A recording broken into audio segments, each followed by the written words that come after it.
তিনিচুকীয়াৰ জাগুনত নিচামুক্তি কেন্দ্ৰৰ বিৰুদ্ধে গুৰুতৰ অভিযোগ এজন যুৱকক চিকিৎসাৰ নামত মাৰপিট কৰাৰ অভিযোগ সোবেৰ লাইফ ৰিহেবিলিটেশ্যন চেণ্টাৰ নামৰ নিচামুক্তি কেন্দ্ৰত এই ঘটনা সংঘটিত হৈছে অক্টোবৰ মাহত যুৱকজনক নিচামুক্তি কেন্দ্ৰটোত ভৰ্তি কৰোৱা হৈছিল ইতিমধ্যে কেন্দ্ৰটোক ৮০,০০০ টকাও আদায় দিয়া হৈছে ৩১ মেত যুৱকজনক কেন্দ্ৰটোৰ পৰা মুকলি কৰি দিয়া হয় কোনো পৰীক্ষা নকৰাকৈ যুৱকজনক যাবলৈ দিয়াৰ অভিযোগ মাৰপিটত আহত হৈছে বৰ্তমান বিছনাতে পৰি আছে যুৱকজন জাগুন আৰক্ষী চকীত নিচামুক্তি কেন্দ্ৰৰ বিৰুদ্ধে এজাহাৰ দিয়া হৈছে বাতৰি সংগ্ৰহ কৰিবলৈ যোৱা সাংবাদিককো দুৰ্ব্যৱহাৰ কৰাৰ অভিযোগ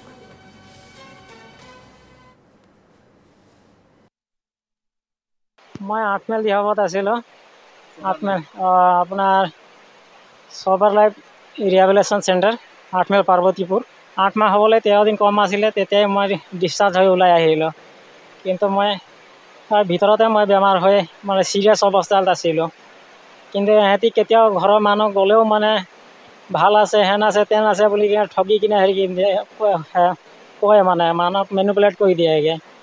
কিন্তু ভিতৰত অৰিজিনেল মানুহ মানে সিৰিয়াছ কণ্ডিশ্যনত মই যিমান দিন 10-15 দিন হৈ গৈছিলে মোৰ অৱস্থা বেয়াই হৈ আছিল কিন্তু মোৰ ঘৰৰ মানুহ 2-3 বাৰ গ'ল লগ কৰিবৰ কাৰণে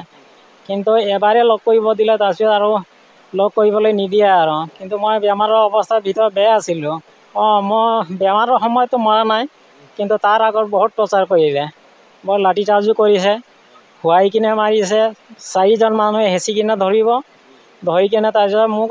মৰাৰ সময়ত 2টামান লাঠিও ভাঙি দিছে তাৰপিছত আৰু এনেতো আৰু বেলেগ সময়ত মাৰ সেইটো খোৱাটোতো বেলেগেই মৰাটোতো মোক লাঠি ভাঙাটো এইটো পুতু কিবা কি বৰুৱা কিবা লিখে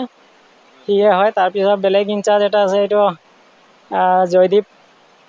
জয়দীপ কিবা গগৈ নে কি লিখে নাজানো জয়দীপ আছে এই দুজনেই হয় মেনটো তাৰপিছত আমি আৰু ভয়ত আৰু নকওঁ একো বাহিৰত ওলোৱা আছে কিজানি ঘৰৰ মানুহে আনিব নানিব